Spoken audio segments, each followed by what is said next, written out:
Bonjour à tous, bienvenue sur SVM6.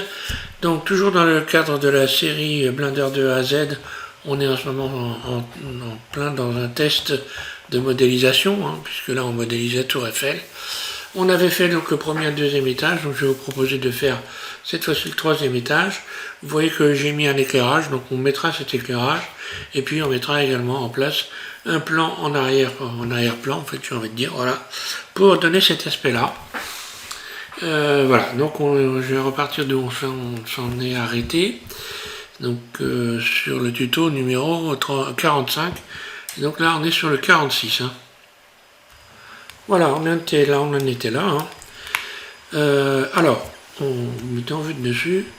Donc l'idéal, ouais, alors, je sais pas, on va peut-être. Bon, on va mettre faites un clic gauche pour venir installer le curseur 3D en plein milieu ici, ou le plus au milieu possible, voilà. Et on va rajouter un plan, donc en mode objet, puisque là il s'agit de créer un nouvel objet. Voilà. Je me remets en vue 1 pour venir abaisser ce plan, G, Z, et le faire correspondre ici, voilà. G, Z, S, surface, GX, S, vue 3,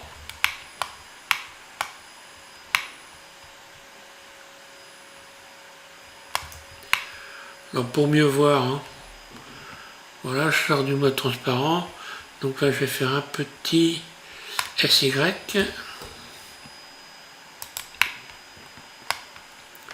GZ,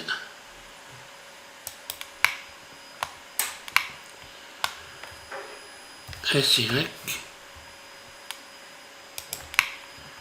là, voilà, là je suis plutôt bien, donc GZ, voilà, je ne vais pas le faire toucher, je le mets juste au ras, et on va commencer à rajouter des boucles. Donc mode edit, alors déjà on peut faire un CTRL A, puisque là j'ai transformé mon plan en mode objet, donc en mode objet on fait un CTRL A, toute transformation, voilà. Donc je retourne en mode edit et je vais rajouter des boucles qui correspondent à la dimension des poteaux qui sont en dessous, là. Voilà, un ici, un là, un autre là, enfin une autre, voilà. Donc CTRL R, je bouge ma souris pour que ça corresponde. Alors, ce qu'il y a de particulier, quand on regarde la Tour Eiffel, on va ramener le plan d'ailleurs. Oui, je vais ramener le plan, vue 1. Qu'est-ce qu'on voit ici? On voit donc une partie triangulaire qui vient aboutir ici, qui se termine à partir d'ici. Donc pour pouvoir arriver à donner cette impression-là, il va falloir donc faire en sorte de réduire ici les éléments. Donc là, vous rajoutez, et on voit bien que le maillage est plus serré là. Là, on a plus de ferraille, on a plus de croisillons à cet endroit-là. Donc je rajoute une boucle en plein milieu ici, là.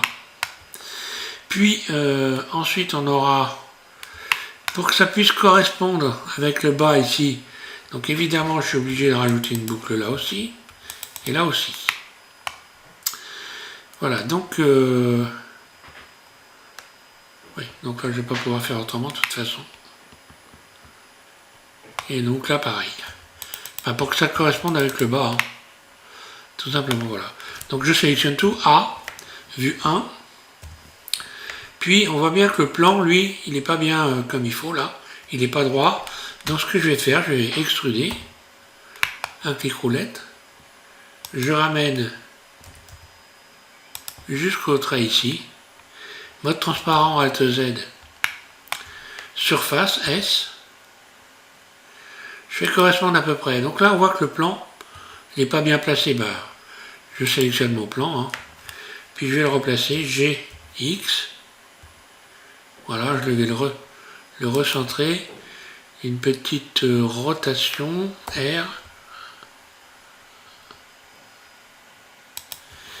GX, là, c'est le dessin qui est mal fait tout simplement. Voilà. Ce qui me donne ceci.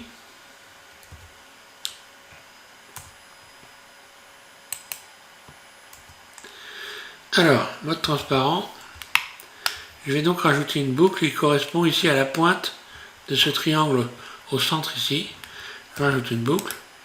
Je la fais glisser jusque là. Jusque là, pas de souci. Ensuite, pour bien faire, je vais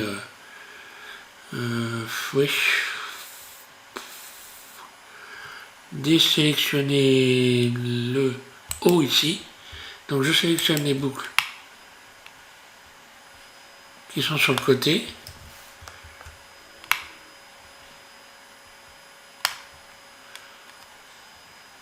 Ah, là il faut que j'en mette une au milieu aussi. Là bon, je recommence, pas grave.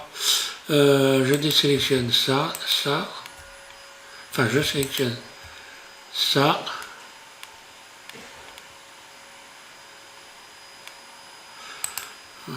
Ouais, non, allez. Mais mode vertice, le mieux c'est de procéder comme ça. C'est surtout pour bien comprendre. Hein. Voilà. Donc on sélectionne cet ensemble de vertices. Donc on va créer une forme triangulaire ici en plein centre. Pour faire ça, on se met donc ici en mode individuel, c'est-à-dire élément sélectionné par élément sélectionné. Donc un élément sélectionné là, c'est une boucle. Hein. Donc si je fais maintenant S, je resserre l'ensemble. Là. Mais on voit bien que arrivé en haut ici, il y a des boucles, il va falloir que je retire. Donc je vais sélectionner ça, mode arrête, et je vais supprimer ces arêtes là pour ne garder que celle du centre. X dissoudre les arêtes.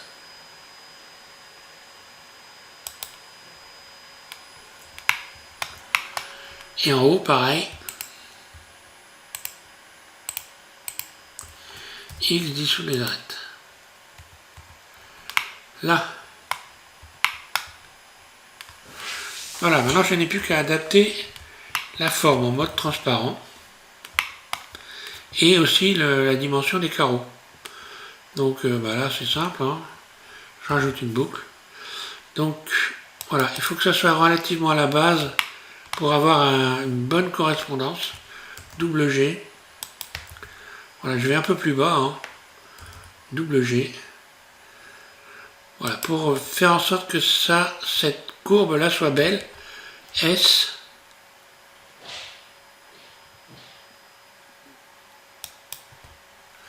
J'en rajoute une au milieu ici. Mode transparent. Pareil, S.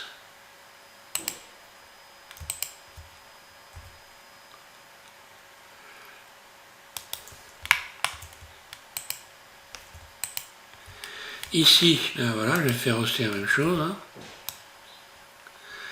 Donc cette fois-ci, je suis obligé de sélectionner en faisant C, hein, S. Voilà, je fais correspondre partout. Bon là, c'est pas trop mal, on dirait. Et maintenant, eh bien, je vais faire des biseaux pour venir arrondir ici. CTRL B pour courber. Donc je fais en sorte d'avoir à peu près les mêmes carreaux qu'ici, hein. Double G. Double G, ça permet de déplacer des éléments ensemble, les faire glisser le long des arêtes. Ici, ben voilà. Je vais en rajouter deux. Et là, je vais réduire un peu.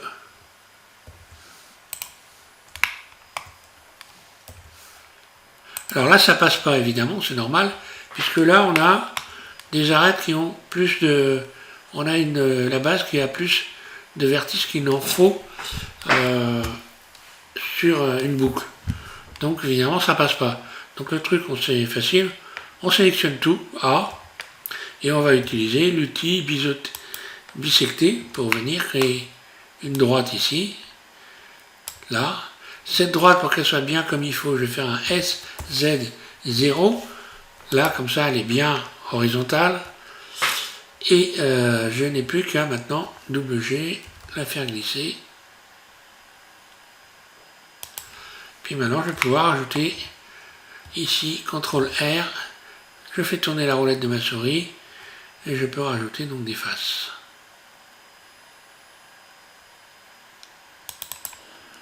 Là.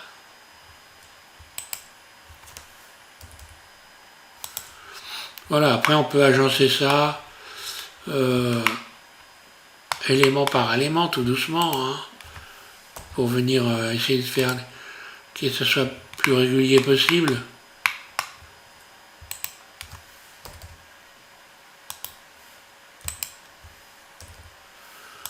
Voilà, là c'est du peaufinage.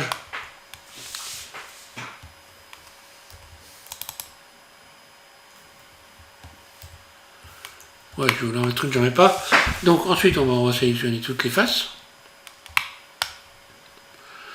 Là, est-ce que la courbure est très...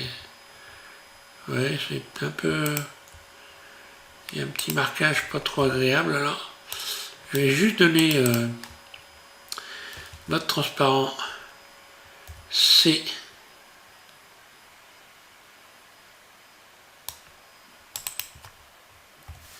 S.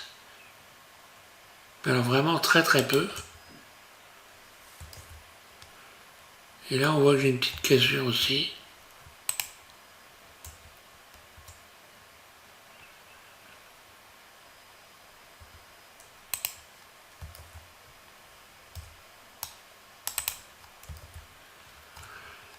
S, j'agrandis un peu. Voilà, c'est peaufiné, hein, bien sûr. Alors ensuite on sélectionne tous les faces. On va donc une fois de plus aller d'en face et les mettre en éventail. Voilà. Donc ça a l'air de correspondre à peu près à ce que j'ai fait en bas. J'ai un petit peu mis un peu trop, mais bon, c'est pas méchant. Et je vais utiliser maintenant le modificateur fil de fer. Là. Ici, sur la base, j'étais à 0.34. 0.034, pardon, 0.034. Hein. Donc je remets la même valeur pour voir ce que ça va donner. Je passe dans le mode edit, je vais cacher le plan, parce que le plan maintenant ne me sert plus à rien. Donc le vide, et je regarde ce que ça donne. À 0.34, on voit que j'ai des éléments ici qui sont un peu sortis, mais bon, grosso modo, ça colle. Donc il ne faut pas s'inquiéter parce que il y a 2-3 vertices qui se baladent ici. Hein. On va le voir. Et encore là, je crois qu'on le voit. On le voit même pas, mais bon. Quand il y a des vertices qui ressortent, c'est pas grave. On sélectionne, bah voilà, si c'est là. Hein. Donc on sélectionne tout. Donc là, je vais peut-être remettre un petit coup de pouce dans l'épaisseur. Voilà.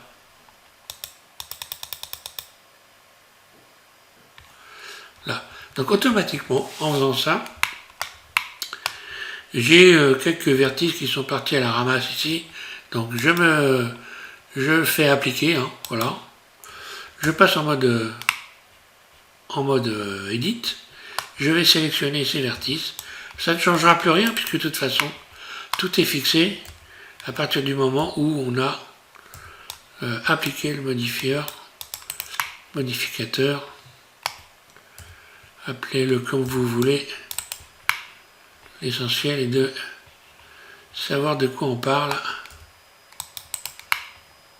Voilà, et puis je vais faire X, supprimer les vertices, X vertices,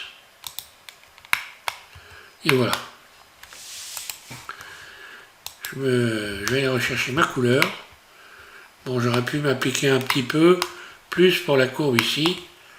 Je regarde ce que ça donne quand même.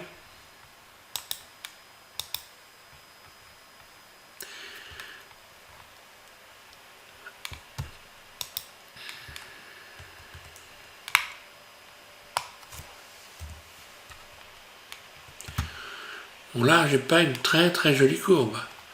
Je vais tenter de faire une surface S.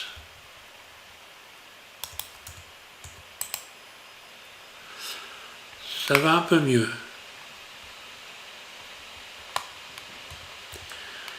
Disons que, bon, pour le tuto, je ne le recommencerai pas, mais moi, personnellement, je te retenterai de retravailler, Alors, si vous avez installé ma configuration, vous pouvez revenir en arrière une trentaine de fois, si je me rappelle bien.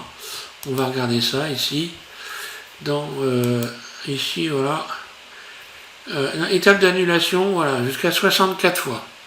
Donc ça, c'est le nombre de fois que l'on peut revenir en arrière. C'est-à-dire que si je diminue, donc ça mémorise évidemment tout ce que je fais. Et si je diminue ça, eh bien, je vais perdre donc des possibilités de corriger. Voilà. Et voilà. Et là, ici, il faut mettre 0. Hein. Mémoire au max pour l'annulation. 0. Et là, étape d'annulation, 64. Donc ça, c'est toujours un truc à savoir. Si vous avez moins... Alors, ça dépend un petit peu de la machine, hein, de votre machine. Soit vous pouvez mémoriser beaucoup, soit c'est pas le cas, il faudra baisser cette valeur. Sinon, ça va être compliqué. Voilà. Voilà, je ferme ça. Donc, on va voir pour l'éclairage maintenant. Bon, déjà pour la brillance. Bon, là, on voit que il faut nettement que je rajoute de la rugosité. Il ne faut pas non plus que ça soit un lampion. Hein.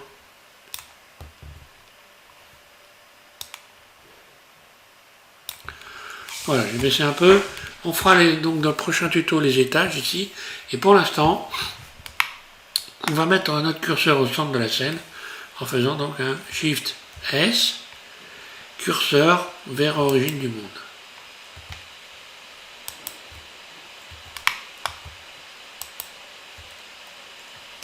Là. Donc c'est là, hein, pas de problème. Voilà. On rajoute un plan. Et on va mettre de l'éclairage. Un plan.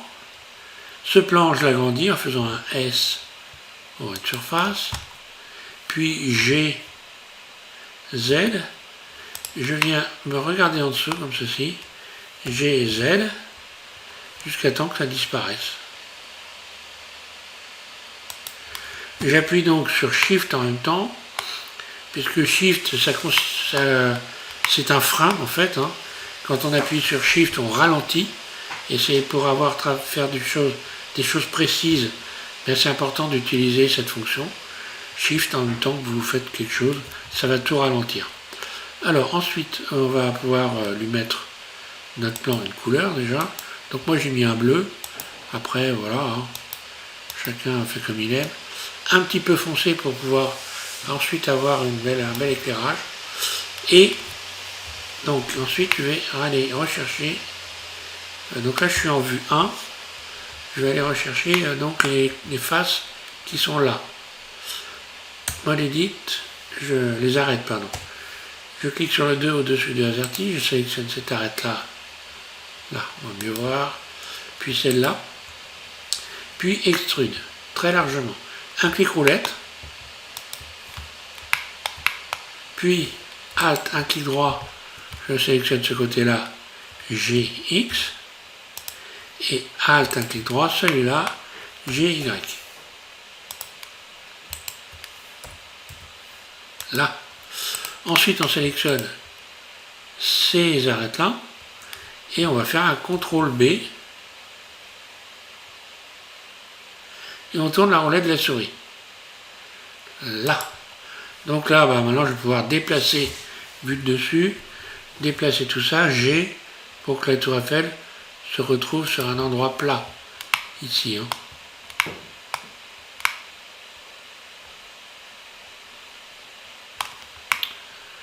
Ah, apparemment, là, je ne vais pas être bien droit. Qu'est-ce que j'ai? Ah oui, d'accord, j'ai pas... Je reviens en arrière, CTRL Z. Voilà, je n'avais pas tout sélectionné. Hein. Donc A, puis dessus, G. Là. Comme ça sera mieux. Alors, notre tour Eiffel, notre plan ici, on va le lisser. Donc important pour les ombres, parce qu'autrement, si vous mettez une couleur, on va venir là, comme ça, voilà. Donc là, si je ne le lisse pas, voilà ce que ça donne. On va tout de suite rajouter des couleurs de l'éclairage dans la tour Eiffel. Donc ici, vous sélectionnez une pièce, n'importe laquelle, et vous allez mettre son axe, ici, son origine vers la géométrie. Donc, l'axe de cette pièce-là est venu automatiquement au milieu. Ce qui fait que maintenant, si je rajoute une lampe, je suis certain qu'elle sera en plein centre. Je rajoute un point, voilà. Donc là, je suis sûr qu'il est au milieu. Je vais augmenter la force ici, du point. Puis, je peux le dupliquer maintenant, Shift D. Un clic roulette, je descends à l'étage inférieur. Je vais augmenter la force. Donc c'est graduel. Plus on est en bas, plus la force est importante. Donc plus on est en haut, et moins elle est importante. Je resélectionne le point qui est ici, hein, le point d'éclairage, Shift D. Et hop, je bouge, je mets ça en haut et je vais diminuer ici donc la force. Là. Voilà, maintenant quand on regarde, bah, je ne vois pas d'ombre sur le fond. Le fond ne me distribue pas de lumière. Alors pour qu'il me distribue la lumière, bah, je sélectionne le fond et je vais le lisser. Ombrage lissé. Donc là on voit déjà de la lumière qui est apparue là. Là. Je vais y mettre un peu plus foncé.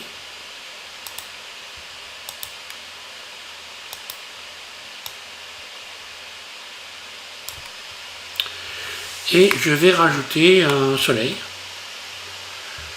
Donc là on commence à voir un trait de lumière.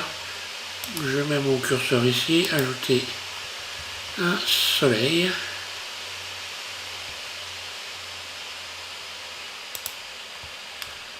Et voilà. Donc là, j'ai un trait d'éclairage derrière. Si je bouge ici, je vais pouvoir peut-être avoir une ombre. Faut bien le placer comme il faut. Donc vu de dessus, j'ai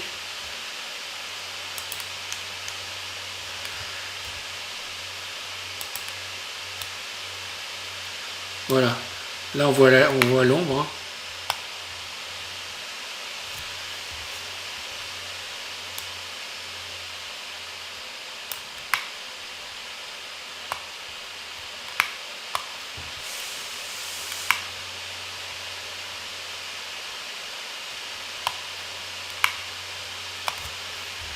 Alors pour avoir l'ombre, je vais tenter de bouger mon soleil plutôt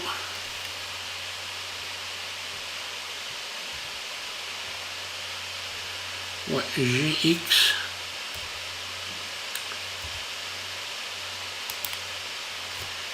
Vu de dessus.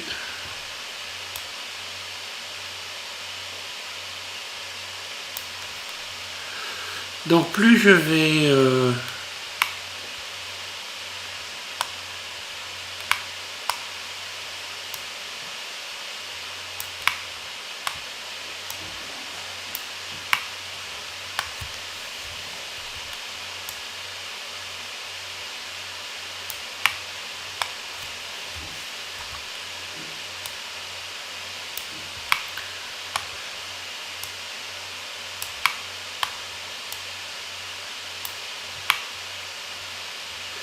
et non, si je veux l'avoir, je suis bête moi. Si je veux avoir une ombre, évidemment, il faut que je mette le soleil devant et non derrière. Donc je recommence, G, là, voilà.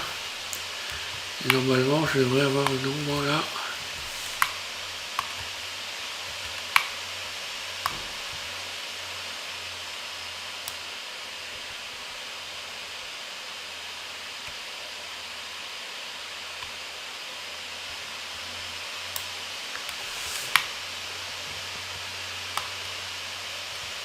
Alors si j'augmente le soleil, ça donne quoi? Voilà, j'ai l'ombre qui apparaît plus, mais le problème c'est que l'éclairage de la tour est trop. Donc là, je vais garder ça plutôt pour avoir une bande de lumière au fond. Voilà, donc bon, c'est pas grave. Je vais déplacer mon soleil. Dessus, j'ai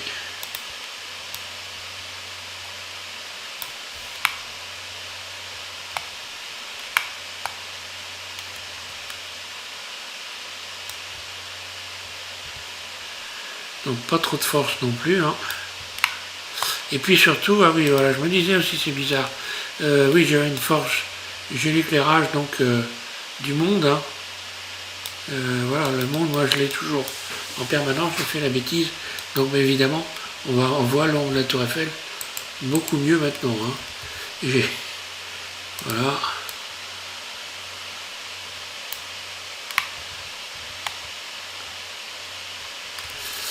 Donc RZ, voilà.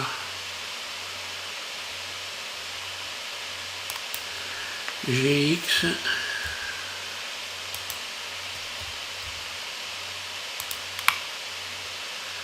Là. Donc il faut faire attention à ça, l'éclairage. Quand on en met un qui est trop fort, eh bien ça vient complètement estomper les autres, hein. Donc il faut faire attention à ça. Donc je voulais surtout avoir une ombre là. Et puis donc peut-être mon éclairage de ma tour est peut-être un peu important.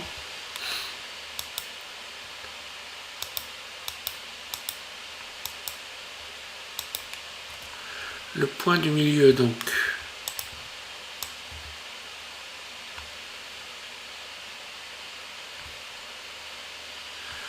Non, ça c'est le bas.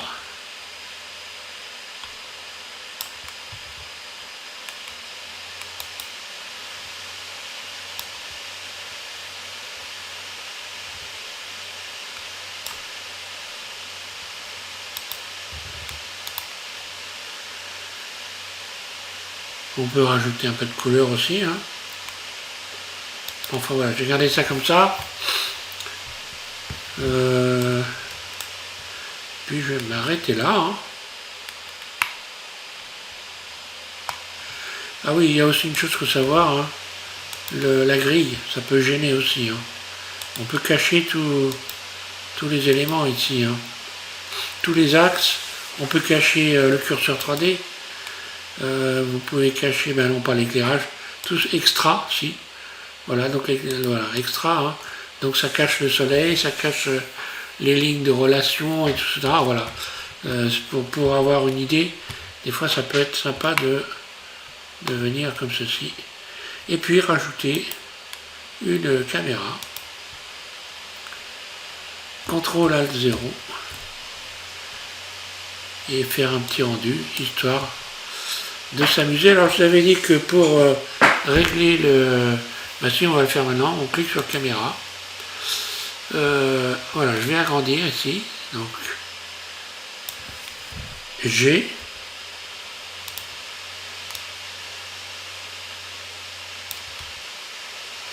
Voilà, et maintenant pour venir régler les tours ici, vous cliquez ici sur cette icône là. Là, vous allez rendre région. Ça vous ouvre ici la possibilité de venir, avec votre curseur, déplacer les éléments. Voilà. Donc pour faire un rendu plus rapide. Et puis, surtout pour avoir une image qui a une autre... qui va avec la Tour Eiffel. Donc là, je fais un rendu F12. Donc je vais attendre évidemment que le rendu soit terminé. Donc le rendu est terminé, hein, vous voyez ici, là. Tant que ça mouline, là, c'est que le rendu n'est pas terminé. Donc il est terminé quand il n'y a plus de mouvement ici, hein. Voilà, donc moi je fais une photo en haute définition. Donc le rendu peut être assez long, hein. Donc je vais couper quelques instants et je vous reprends après.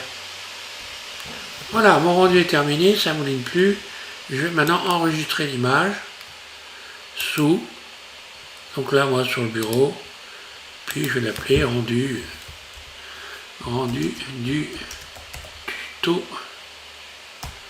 numéro 46. Sur le bureau, enregistrer. Là je peux fermer l'image. J'enregistre évidemment mon blind. Hein. Donc là je vais l'enregistrer sous Tour Eiffel numéro 46. Là. Sur le bureau. Voilà, je peux fermer. Maintenant on va avoir notre image ici. Et le rendu de notre image. Là. Donc, je vous invite à continuer avec le 47 où on mettra évidemment, on va faire le premier étage dans la 47 et puis dans la dernière, 48, on fera les deux. Le deuxième étage et le phare qui est en haut. Voilà. Donc, je fais la manière le plus simple possible. Mais il y a un intérêt particulier, vous allez voir, parce qu'on ne peut pas tout mélanger.